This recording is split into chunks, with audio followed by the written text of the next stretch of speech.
Today, November 25th, 2009, the University of Cincinnati NASA Educator Resource Center would like to present to you our very first podcast. The topic for today's discussion will be rocket evolution. Now let's get started.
There are three types of rocket programs that NASA has used thus far in their space research: the Apollo program, the Space Shuttle program, and the new Constellation program. Where did the desire to go to the moon come from, you might ask? Well, in 1961, President Kennedy announced it was a goal for America to send a man to the moon. He challenged America, giving them to the end of the decade to complete the task. And the space race to the moon was born. Here's a clip of President Kennedy's challenge. I believe that this nation should commit itself to achieving the goal before this decade is out of landing a man on the moon and returning him safely to the earth. The Apollo program launched 12 manned missions into space and to the moon between the years of 1968 and 1972. The most famous of the Apollo missions was Apollo 11 in 1969. It was on this manned flight that Neil Armstrong stepped onto the moon for the first time and uttered possibly one of the most famous quotes of all time. One small step for man, one giant leap for mankind. The following Apollo missions landed on the moon and researched soil mechanics, meteoroids, seismic, heat flow, lunar ranging, magnetic fields, and solar wind. The general build of the Apollo missions were comprised of three parts: the service module, the command module, and the lunar module. The Apollo spaceship flew on the top of Saturn V. Saturn V was a staged rocket, meaning the first stage lifts off the rocket pad, then the second stage engines ignite to carry the rocket to a higher altitude. The Space Shuttle program was comprised of the world's first reusable spaceship. This spaceship orbits the Earth and can remain in orbit for large amounts of time. This shuttle can also bring large amounts of scientific experiments to and from space. The Space Shuttle program was formed in 1972 and will retire in 2010.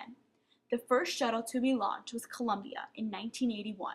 It went on 28 flights, and the time totaled in space was 300 days, 17 hours, 46 minutes, and 42 seconds. The Columbia has 4,808 orbits underneath its belt.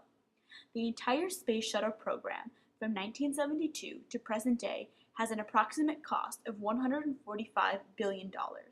The Space Shuttle has three main components: two white solid rocket boosters, the orange external tank, and the orbiter.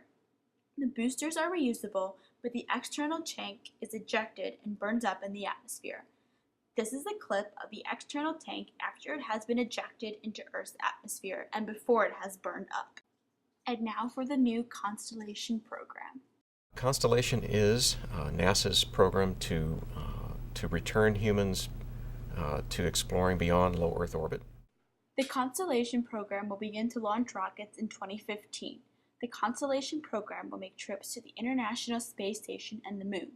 The components of the Constellation program are the Ares 1 rocket, the Ares 5 rocket, the Orion Crew Exploration Vehicle, and the All-Terra Lunar Lander. Ares 1 and Orion will venture to the space station in Earth's orbit. The Ares 5 and the All-Terra will travel beyond Earth's orbit. There are three specific missions that Constellation will have: service the space station, a 7-day mission to the moon, and a 6-month lunar outpost. With new technology, the Constellation program will allow 4 people to go to the lunar surface, and the spacecraft can operate without a crew in lunar orbit. The computers used for these missions are much smaller, but more powerful than the computers used for the Apollo missions.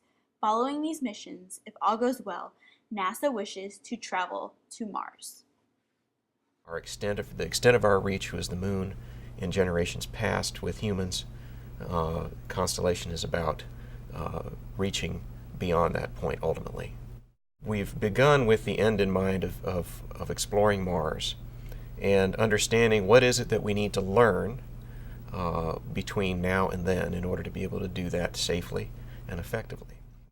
Thank you for joining us today at the University of Cincinnati NASA Educator Resource Center. If you would like more information, visit us at www.uc.edu/libraries and click on CECH Library. We are located under the NASA tab. Or visit us at 400 Teachers College at the University of Cincinnati. This is the NASA ERC saying over and out.